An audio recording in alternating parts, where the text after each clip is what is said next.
Hello everyone. எங்க சர்ச்ல இருக்க பெண்களுடைய கருத்துக்கள். கடவுளுடைய சிருஷ்டிப்புல பெண்ணா பிறந்ததுனால, அவங்க என்ன ஃபீல் பண்றாங்கன்னு பார்க்கலாமா? சொல்லுங்கம்மா. அ கர்த்தர் இந்த பூமியில என்ன பெண்ணாய் பிறக்க வைப்பது அவருடைய சித்தம். அத நிறைவேற்ற எனக்கு பலன குடுத்துருக்காரு. நான் இந்த பூமிக்கு ஒரு 3 குழந்தைய குடுக்க ஆண்டவர் எனக்கு கர்ப்பவதியா ஆக்க ஒரு பலனையும், ஆசீர்வாதத்தையும் குடுத்துருக்காரு.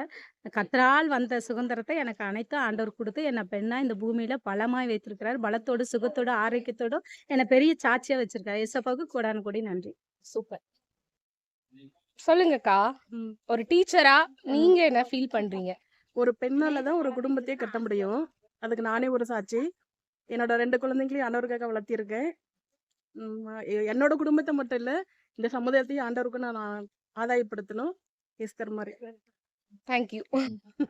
இது தேவனுடைய படைப்புல ரொம்ப விசேஷமானவங்க. அவங்க ஆண்டவர் பெண்கள் ரொம்ப அதிகமா மதிக்கிறார். அதனாலதான் மரியாள தன்னுடைய தாயா தேர்ந்தெடுத்திருக்காரு. பெண்கள் குணசாலிகள், சாந்த குணமுள்ளவர்கள், இரக்க குணமுள்ளவர்கள். அதனால கர்த்தருக்காக பெண்கள் அதிகமா எழும்பி தேசத்துக்காகவும், அவருடைய கூடாரத்தை கட்டுறதுக்காகவும் நம்ம எழும்பி இன்னும் அதிகமா பிரகாசிக்கணும். சூப்பர். ஆண்டவருடைய கிருபையினால வளர்ந்துட்டு இருக்கேன். அவரோட கிருபை இல்லாம எதுவுமே இல்ல. அவருடைய கிருபைனால என்ன மாதிரி இருக்கிற எல்லா பெண் பிள்ளைகளையும் ஆண்டவருக்குள்ளார வழி நடத்தணும். அதுதான் என்னுடைய இலக்காகவும் இருக்கு. எல்லாரையும் ஆண்டவருக்குள்ளார வழி நடத்தி அதன் மூலமாக எல்லா பெண்களும் ரட்சிக்கப்பட்டு இந்த பூமியில ஒரு சமாதானம் இருக்கும்படி எல்லாரும் ட்ரை பண்ணலாம். இந்த மகளிர் தினத்தின் மூலியமா நான் ஒரு புத்தியுள்ள ஸ்திரீயா, ஒரு வீட்டை குணசாலியான ஸ்திரீயா கட்டணும்னு நான் ஆசைப்படுறேன். நீங்க என்ன நினைக்கிறீங்க? ஒரு பெண்ணா பிறந்ததுனால? நான் சின்ன பிள்ளைல இருந்து கொஞ்சம் தாழ்மை போட்டு தான் இருப்பேன். தனித்தனியா தாழ்த்திக்குவேன். இப்ப நான் ரொம்ப தைரியமா பேசுறேன். எல்லாம் மாற்றமே இருக்குது.